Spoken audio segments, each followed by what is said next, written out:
कहा है मन सा रही बूढ़े बहुत अचेत, कहीं कबीर ते बाची है जाके हृदय विवेक। साखी पर कौन की साखी है?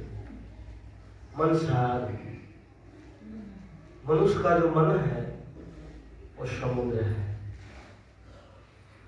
और मन में जो तरंगे उत्पन्न होती है वो मनसा कही जाती है। जो भी विचार आता है, जो भी भाव आता है, जो भी संस्कार आता है वो मन में आता है। वो भाव संस्कार नहीं, तरंग मनसा है। और इस मनसा में बहुत लोग डूबते हैं। मनसा लहरी बूढ़े बहुत अचेत, कहीं कभी ते बाची है जाके हृदय विवेक। सदगुरु कहते हैं बचेगा वही जिसके अंदर विवेक होगा। मन समुद्र है, सभी जानते हैं। जानते हैं कि नहीं जानते ये तो बहुत कम ऐसी बात है। जो सत्संग विचार करते हैं वो समझ पाते हैं कि मन की चाल क्या है। चाहे बूढ़ा हो, चाहे जवान हो, चाहे स्त्री हो, चाहे पुरुष हो, प्रत्येक देहधारियों के भीतर मन काम करता है। और सबसे नजदीक का संबंध मन से है। जीव का सबसे नजदीक का संबंध है। लेकिन दुख की बात यह है कि आदमी मन से परिचित नहीं होता कि आदमी का मन रजोगुण है या तमोगुण है या सतोगुण है, कुछ बोध नहीं होता। मन देखने में भी नहीं आता क्योंकि स्थूल तो है नहीं। स्थूल शरीर दिखाई देता है, स्थूल जगत दिखाई देता है, लेकिन उसके भाव जब आपके मन में आता है तो उससे अलग हो पाते हैं क्या?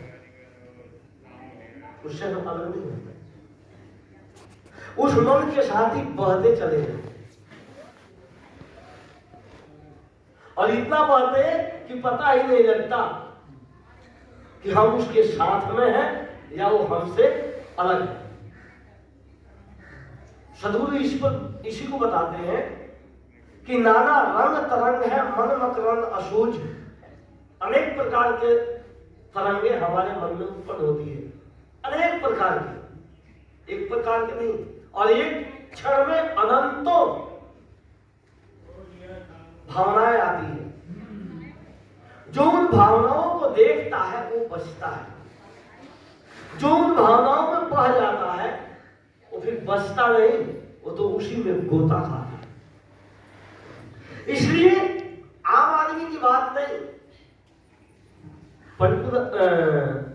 सुंदरदास जी ने कहा है, राजा हूं नचावे सब भूमि को राज लेवे, निस्दिन सोच करे ऐसे ही पचत है।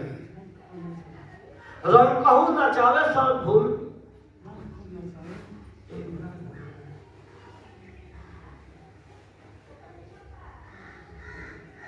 रंग कहूं नचावे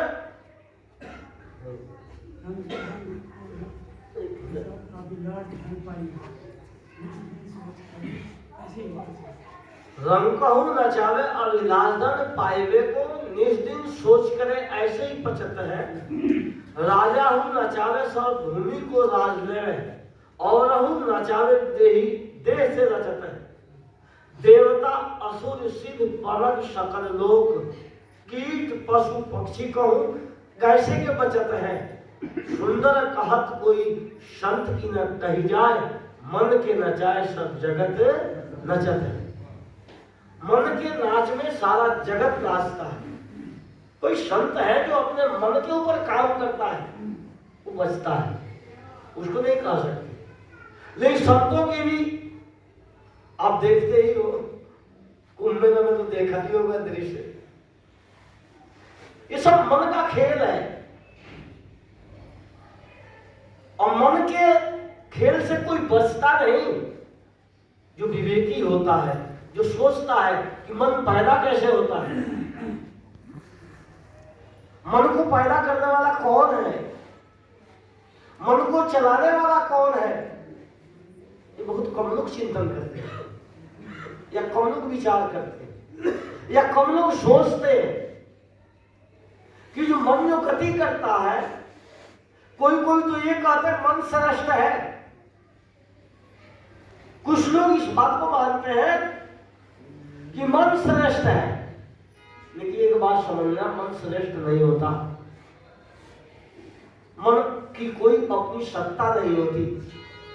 मन के पीछे चलने वाले आप हो, आप सत्ता देते हो मन को। गुरु ने कहा है, कबीर मन तो एक है, भावे जहां लगाओ, भावे गुरु की भक्ति करूं, भावे विषय कमाओ। मन एक साधन है, आप किधर लगाना चाहते हो। विषय जगत की तरफ लगाओगे, वो उधर ही बहता चला जाएगा, उधर ही लगेगा।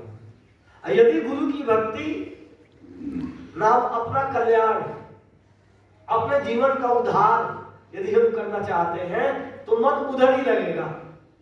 जिस साइड आप लगाओगे, जिस तरफ आप लगाओगे, उधर ही मन लगेगा। यदि आप भक्ति में लगाते हो तो भक्ति के काम करेगा। जैसे कोई व्यक्ति काम में लगाता है तो आदमी कामी बन जाता है, क्रोध में लगाता है तो आदमी क्रोधी बन जाता है, लोभ में लगाता है तो आदमी लोभी बन जाता है, और अहंकार में यदि लगाता है तो आदमी अहंकारी बन जाता है। ये विशेषता लगाने वाले की है, लेकिन लगाने से पहले हम उसको सोचते नहीं कि इसका परिणाम क्या आएगा।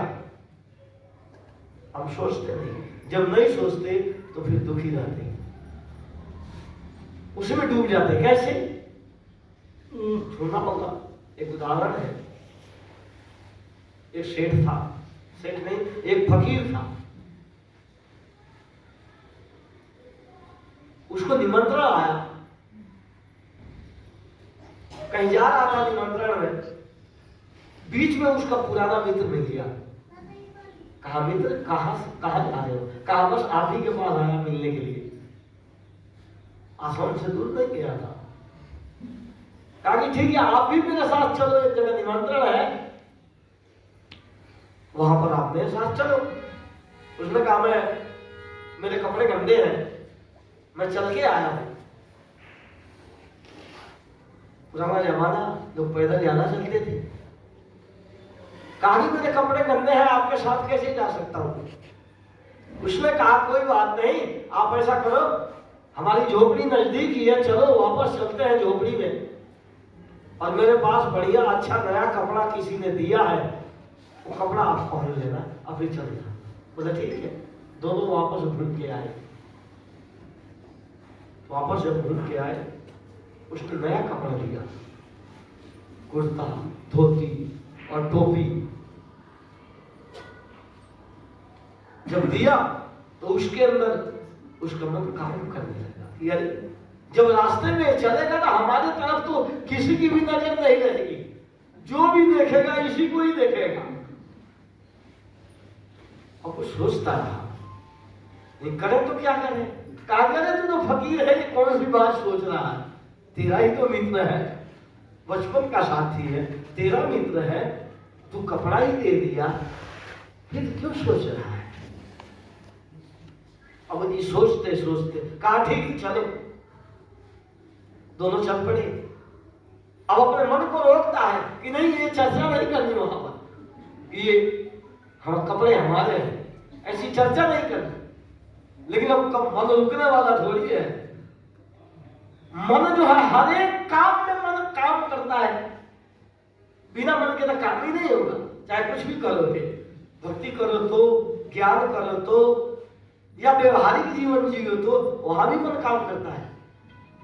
अब सोचते सोचते जब वहां पहुंचे, जिसके यहां मेहमानी होनी थी, मेजबान खड़ा था, उससे जानते क्या बोला? फकीर ने कहा ये हमारे बहुत पुराने मित्र हैं, बहुत अच्छे मित्र हैं, बचपन के मित्र हैं। रही बात कपड़ों की, तो कपड़े मेरे हैं। उसने कहा अरे कपड़े की बात आप क्यों कर दिया, क्योंकि जब ऐसा करना था तो आप हमें नहीं बुलाते या कपड़े नहीं देते।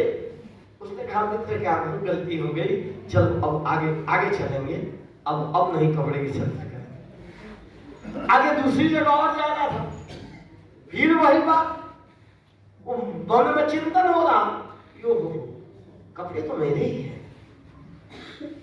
अब वो किसी तरह अपने आप को रोकता है कि नहीं अब ये बात ओपन नहीं करनी, वहां जाके खूब दम भर के रोकना चाहता है, लेकिन रुकना इतना सरल बात है क्या। पलटू साहब ने कहा लाख खाए जो स्वांग चाटने जाएगा, तज के काप कपूर विष्टा को खाएगा, तजे न चोरी चोर सहे बहुशासना। अरे हाँ पलटू मन के खोए ना मिटे लगी वह वासना।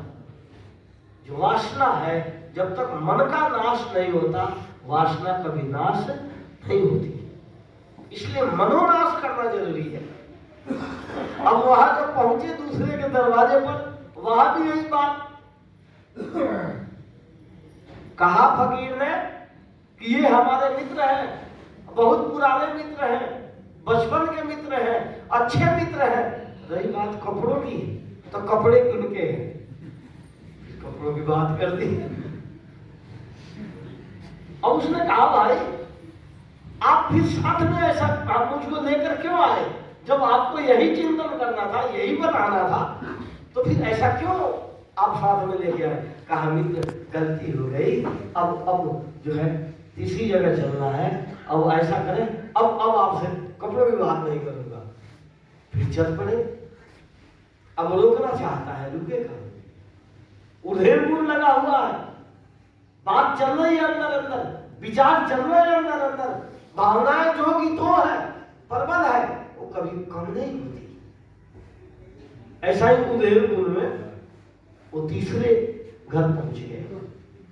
वहां भी जब वो तीसरा व्यक्ति मिला, उससे भी यही कहते, फकीर ने यही कहा कि ये हमारे बहुत पुराने मित्र हैं, बचपन के मित्र हैं, अच्छे मित्र हैं। रही बात कपड़ों की, तो कपड़ों की चर्चा ही नहीं करती हुई भी करती। मतलब क्या है, मन के भाव में आदमी बहता चला जाता है, रुकता नहीं है। इसलिए हमें ये साधना करनी चाहिए कि हमारा मन रुके। मन को रोकने के लिए सारे अरण्य है, जितने कार्य हम करते हैं सब मन को रोकने के लिए करते हैं, फिर भी मन सबके ऊपर वाला है, मन रोक नहीं पाता। चाहे भक्ति भी करते हैं तो मन को रोकने के लिए, प्रार्थना भी करते हैं मन को रोकने के लिए, उपासना भी करते हैं मन को रोकने के लिए, आसार बातें हैं, सत्संग भी करते हैं तो मन को रोकने के लिए। लेकिन फिर भी देख लेना, फिर भी वही काम हो जाता है कि मन रुकता नहीं है। अगर उसके ऊपर हम काम करेंगे, मन के ऊपर काम करेंगे, तो फिर मन रुकेगा, ऐसी बात नहीं है। क्योंकि मन का निर्माण हम रोज करते चले जाते हैं, मन को रोज हम उत्पन्न करते चले जाते, मन को रोज बनाते चले जाते, रोकने का तो काम ही नहीं करते। जब रोकने का काम होगा तो फिर मन बढ़ेगा नहीं, मन बदलेगा, मन में परिवर्तन आएगा, भावनाओं में परिवर्तन आएगी, विचारों में परिवर्तन आएगा। यदि ऐसा हम करते हैं तब समझ लेना कि हमारा पुरुषार्थ है। अगर मन के परिवर्तन करने में यदि आप काम करते हैं तब तो आपकी भक्ति है, तब तो आपका ज्ञान है, तब तो आपका सत्संग है, और तभी आपके जीवन का सार है। यदि ऐसा नहीं करते तो फिर ये जीवन भी यूं का यूं बेकार चला जाता। इसलिए गुरु कहते हैं जो असावधान होता है वही बहता है, जो सावधान होता है वो बहता नहीं। सावधानी के लिए सतगुरु ने कहा कहीं कभी ते बाची है जाके हृदय विवेक, बचेगा वही जो विवेकी होगा। विवेकी का मतलब जो सत्य सत्य का निर्णय करता हो, जो सारा सार का निर्णय करता हो, जो धर्म अधर्म का निर्णय करता हो, वही बचता है। क्योंकि समय बहुत कम होता है, जीवन के सार तत्व के लिए समय बहुत कम होता है। हम असार में अपने जीवन को निकाल देते और ये पता ही नहीं लगता जीवन में क्या करना चाहिए। बचपन में माँ और पिताजी क्या कहते, तुम बच्चे हो, अभी समझ नहीं पाओगे। थोड़ा और बड़ा होता है, शादी होती है, पत्नी कहती है आपको समझ नहीं है। जो अपने बच्चे होते हैं तो बच्चे भी कहते हैं पापा आपको बिल्कुल समझ नहीं है। जब बूढ़ा हो जाता है, बूढ़ा हो जाता है तो सब कहते ही है। अब वो बूढ़ा कहता है कि पता नहीं, बचपन भी गया, जवानी भी गई, अब बुढ़ापा आ गया है, अब ये समझ में नहीं आती कि समझ वाला समय कौन सा आता है कि समझ आएगी। इसलिए समझना जरूरी है। सद्गुरु ने कहा है कि जीवन मिला हुआ है, इसलिए आप विवेकी बनिए और निर्णय कीजिए क्या सत्य है, क्या असत्य है, क्या सही है, क्या गलत है, क्या सार है और क्या असार है। जो सार को पकड़ता है, जो सत्य को पकड़ता है, जो धर्म को पकड़ता है, उसी का जीवन कल्याणार्थ होता है, उसी का जीवन कल्याणकारी होता है। बस हमें यही काम करना चाहिए। मैं थोड़ा सा विचार रखा, मनसा बहनी बूढ़े बहुत अच्छे, कहीं कभी ने बाची है, जाके हृदय बोलिए श्री सद्गुरु।